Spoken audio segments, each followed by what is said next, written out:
네, 안녕하세요. 주터페인입니다. 9월 5일 월요일 평화로운 하루 되시길 바라고요.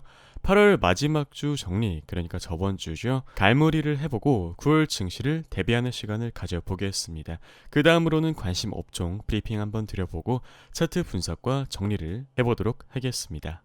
8월 마지막 주 증시 갈무리. 지난주 글로벌 이익 하향폭은 매우 컸습니다. 에너지, 통신 섹터를 제외하고 전 섹터가 하향되었고 이 업종마저도 횡보 수준 추세구나 보시면 되겠습니다. 잘 버텨왔던 은행을 필두로 한 금융 섹터도 이익의 하향폭이 특히 컸고요. 또한 에너지 비중이 큰 유럽은 지난주 가장 높은 이익 하향폭을 보이기 시작했는데 기존에 높은 유가로 버티고 버티던 유럽 이익이 유가 하락세 전환으로 뇌관을 건드린 셈이죠. 중국 역시 에너지 섹터의 강한 이익 하향폭으로 전반적인 이익 하향폭이 매우 컸고요. 에너지 외에도 중국의 산업재, 금융 쪽에서도 하향폭이 컸습니다. 다만 미국은 약보합 수준의 이익 모멘텀을 보여주었는데 에너지 섹터가 타 국가에 비해 실적 모멘텀이 높았기 때문이죠. 그래서 9월 증시는 이렇게 대응을 해보세요. 오히려 펀더멘털 변수, 실적, 매출, 영업이익, 신규 수주에 집중을 하셔야 됩니다. 상대적으로 실적이 높은 대상에 쏠리는 수급의 임팩트는 예상보다 클 것으로 판단됩니다. 지수에 대한 과도한 기대보다는 개별 종목에 대한 관심을 갖는 전략이 유리한 형국이라고 판단이 되네요.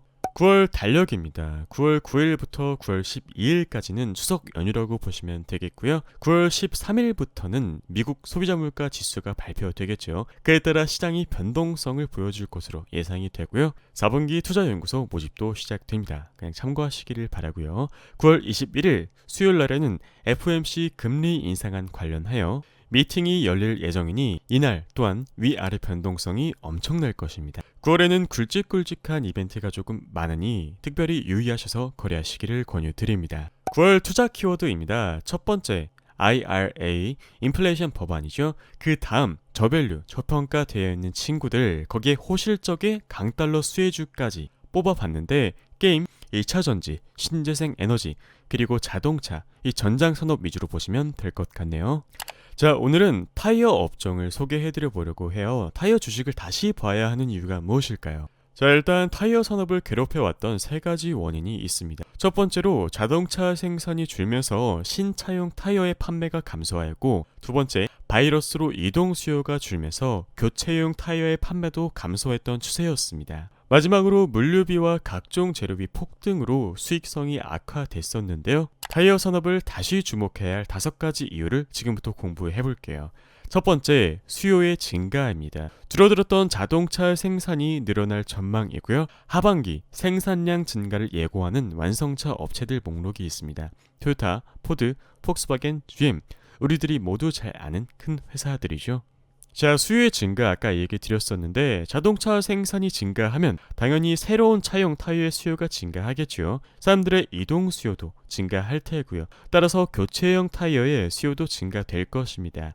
주요 자동차 업체들은 하반기부터 차량 생산의 정상화를 계획하고 있고, 참고로 미국 고속도로 주행 거리는 이미 팬데믹 이전 수준을 회복했습니다. 두 번째, 감소하는 비용. 원재료 가격이 내려간다는 것이죠. 천연 고무, 합성 고무 모두 가격이 안정화되고 있는 추세고, 실제로 자세하게 봐도 21년 7월부터는 원재료 가격이 안정되는 추세를 보여주고 있죠. 자, 타이어 원재료 비용의 대부분인 고무의 가격이 진정되고 있다. 뿐만 아니라 전체 재료비의 약 60% 수준 영향을 미치는 유가 또한 안정화되고 있다. 덕분에 2개월에서 3개월 시간 차이를 두고 4분기부터는 안정적인 원재료 값을 유지할 전망입니다. 자, 그리고 그 다음으로 운임지수가 피크를 찍고 내려오고 있다는 긍정적인 소식이 있는데요. 말 그대로 폭등했던 물류비가 진정되고 있다는 이야기입니다. 넥센 타이어, 금호 타이어, 한국 타이어 모두 팬데믹 이전에 매출액 대비 물류비 비중이 무려 플러스 10%에서 13%나 상승하였었는데요. 발생하는 적자의 대부분이 말 그대로 물류비 때문이었습니다. 다만 지금은 물류 여건 개선을 운임지수가 하락하여 하반기에는 흑자 전환이 예상되는 부분입니다. 자, 세 번째, 타이어 가격 인상 추세. 22년 1월부터 22년 8월까지 데이터를 요약한 것입니다. 우리들이 잘 아는 브리지스톤, 컨티넨탈, 피렐리, 한국 타이어, 미쉐린 대부분 다 타이어 가격을 인상하는 추세죠. 타이어 가격이 올랐다고 부담이 될까요? 아닙니다. 차량 가격이 올랐기 때문에 타이어 가격은 상대적으로 저렴해 보이는 착시 효과가 있습니다. 상대적으로 부담이 되지 않는다는 것이죠. 타이어 회사들은 20년 중순부터 원재료 가격 상승분을 방어하기 위해 꾸준히 제품 가격을 인상해왔습니다. 물류비, 원재료비가 다시 하락하더라도 타이어 가격은 상대적으로 늦게 내려갈 확률이 높습니다. 따라서 이미 올라버린 가격이 24년까지는 수익성 확대에 기여할 가능성이 높겠죠. 그 다음 마진 개선입니다. 이 표들 간단하게 이야기 드려서 글로벌 SUV 판매량 비중이 높아지고 있는 추세라는 것을 보여주는 지표인데요. 무슨 관계냐? SUV용 타이어의 가격은 일반 승용차에 비해 플러스 10%에서 15% 비싸거든요. 그만큼 수익성이 높아지고 있다는 이야기입니다. 심지어 고급차 판매량 비중이 늘어나는 점도 마진 개선에 아주 긍정적이라고 볼 수 있겠죠. 다만 물론 여태까지 저금리 시대였다는 점도 우리들이 생각을 해봐야긴 하겠습니다. 다섯 번째, 전기차 타이어의 확산. 전기차는 내연기관 대비 무겁고 무게중심이 낮고 급출발 급제동이 가능해야 하므로 타이어의 특성도 달라야 합니다. 특히 전기차는 엔진의 소음이 없어 노면 소음에 민감할 수밖에 없거든요. 그래서 타이어의 소음을 줄이는 것이 또 하나의 관건입니다.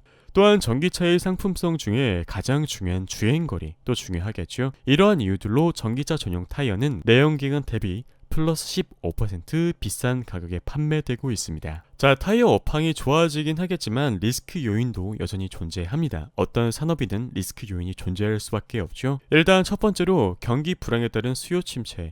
타이어는 경기에 상당히 민감합니다. 수량과 가격 모두에 영향을 미치는 편이거든요. 지금이야 바이러스로 인한 대기 수요, 이연 수요가 남아있고 억눌린 이동 수요가 나타나는 국면이지만 경기 침체가 온다면 어떻게 될까요? 두 번째, 물류비 진정세가 안 나타날 경우 타이어 산업의 마진 개선의 핵심은 물류비 완화입니다. 그러나 특정 사건으로 물류비가 또 올라가 버릴 경우 수익성은 압박받을 수밖에 없을 것입니다. 세 번째, 부족한 가격 전가 능력. 비용이 오르는 상황에서 예를 들면 가성비 좋은 넥산 타이어 같은 업체는 1티어 업체를 따라가기 힘들죠. 예를 들면 미쉐린 타이어가 가격을 올려버렸습니다. 그렇다면 넥산 타이어 같은 업체는 상대적으로 경쟁해야 하는 회사가 늘어날 수밖에 없거든요. 이것 또한 리스크 요인이 되겠죠. 네 번째, 노사 갈등. 타이어 제조 공정은요, 말 그대로 노동 집약적이라고 할 수 있겠습니다. 노사 갈등이 파업으로 이어진다면 생산 차질과 실적 악화가 이어질 것입니다. 예시로 21년 4분기에 발생했던 파업, 그리고 제1노조가 한노총에서 민노총으로 바뀌며 올해 역시 파업 리스크가 존재할 수밖에 없습니다. 자, 아무리 업황이 좋아진다고 하더라도 저렴한 가격에 사서 높은 가격에 파는 게 투자자가 해야 하는 일이죠. 넥센 타이어의 월봉 먼저 확인을 해보겠습니다. 월봉상 저항 밴드는 러프하게 1,550원에서 11,000원으로 설정해놓고 대응할 수 있겠습니다. 거래량이 조금 아쉽긴 하지만 월봉상 이중 바닥을 의심해볼 수 있겠고 상승 추세가 시작될 경우 수익 실현은 이 저항 밴드 근처에서 고려해보시기를 권유드립니다. 1봉에서 접근을 해보겠습니다. 진입은 당연히 분할해서 하시는 게 좋겠죠. 추격 매수보다 눌림목 매수가 여러모로 리스크를 줄일 수 있는 방법이니까요. 1차로는 6,990원을 권유드리고 2차로는 6,580원부터 6,720원을 권유드립니다. 1차 저항은 7,220원. 지금 완벽한 돌파로 볼 수 없고 조금 무리고 만약에 7,220원을 지지받고 또 올라간다면 모르겠지만 한 번쯤은 기회를 줄 수도 있을 듯 합니다. 만약 추가적인 상승이 일어나거나 눌림목 매수 이후에 또 상승이 일어난다면 1차 매도를 8,000원, 2차 매도를 8,430원에서 고려해볼 수 있겠습니다. 그 다음 한국타이어 1봉입니다. 보시면은 한국타이어 1봉을 꽤 길게 늘어드린 표인데요. 바닥권에 이르러서 거래량이 증가하였습니다. 그리고 실제로 탈출, 돌파에 성공하였는데요. 파란 색깔 선은 21년 6월부터 이어진 장기 하락 추세선입니다. 해당 추세선이 꽤나 길게 이어졌는데 바닥에서 거래량 발생시키면서 위로 탈출했고 지금은 이 지지밴드를 테스트하는 구간에 위치해 있습니다.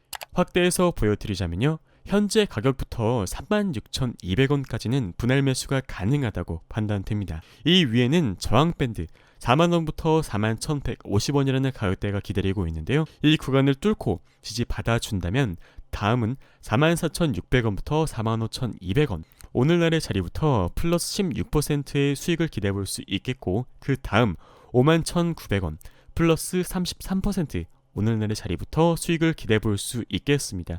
설령 조정을 한 번 더 받는다라고 하더라도 36,200원이 깨지지 않는다면 현재 전략은 유효합니다. 다만 36,000원 아래를 강하게 이탈해 버린다면 미련 없이 나와야겠죠.